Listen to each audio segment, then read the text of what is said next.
Hello, my name is Nell, and I have things to say about disability, chronic illness, and mental health.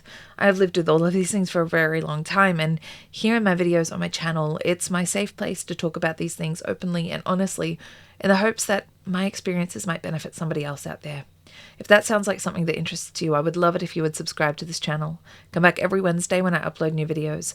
Let me know what you think of my videos in the comments section, and if you know somebody who would benefit from one of my videos or the whole channel, please feel free to share a link with them. Today I want to talk about the issue of poaching clients when it comes to the disability and support sphere. Poaching clients refers to the practice of stealing clients, somebody stealing clients when they are leaving a company or an organization and either starting up on their own or going to another organization. I've heard it come up quite a lot in the support sphere, and I myself have been considered poached by a staff member when they've left one organization and gone to another. I know that some organizations even have clauses in their policies that states that support workers, support coordinators cannot solicit clients to leave one organization and go to another. It frustrates me because, particularly in the support sphere, the focus is meant to be on the choice and control of the individual, the choice and control of the client. So, if we choose to follow a staff member from one place to another, and then we're immediately considered to be poached by them, it's already assuming that we didn't make that choice. It's assuming that that choice was made for us, which isn't very fair. I'm an individual. I'm a free-thinking individual. I can't be stolen by somebody.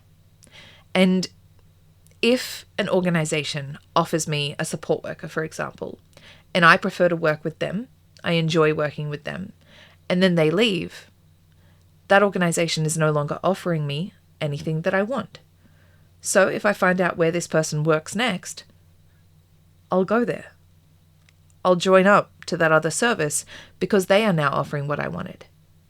If you were going to a restaurant because a certain chef was working there and they offered your favorite food, and then that chef left, you might then go somewhere else to be finding what that chef is offering. That doesn't mean that chef has poached a customer.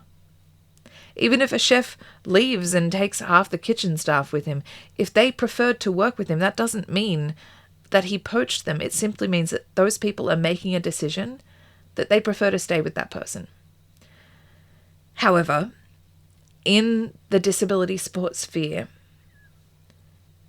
we have to be aware that manipulation can happen, and it can happen more easily than in other areas of life. For me, I know that somebody can leave an organization, go somewhere else, and I have every choice to stay or go.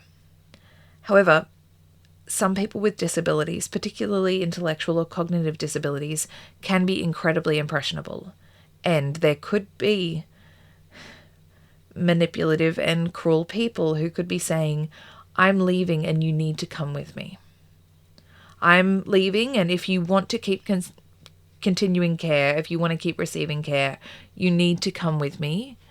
Otherwise, you'll never get care like mine again. No one will ever care for you like me, so you need to leave. There are a lot of areas in care that can be very susceptible to manipulation and to abuse. So I know we need to keep an eye out for that. But the general assumption that if a worker or a coordinator leaves one organization and goes to another and their clients follow them just means automatically that they've been poached really frustrates me, because I'm an individual. I make my own choices. I cannot be stolen because I make my choice.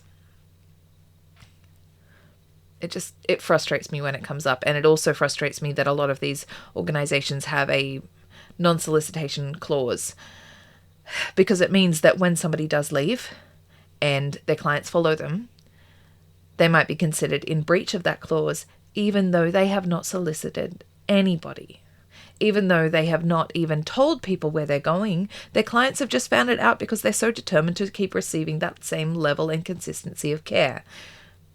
I just wish that there was more of an awareness that we as clients, we know what we like. We like consistency. and we will be pretty dogged in finding that. That's all for this one. Thank you so much for watching. Be sure to check out my Instagram and my TikTok. I share song covers on there, photos, other things, little intros of these videos. It's a lot of fun. All right. Thank you. I'll see you in the next one. Bless.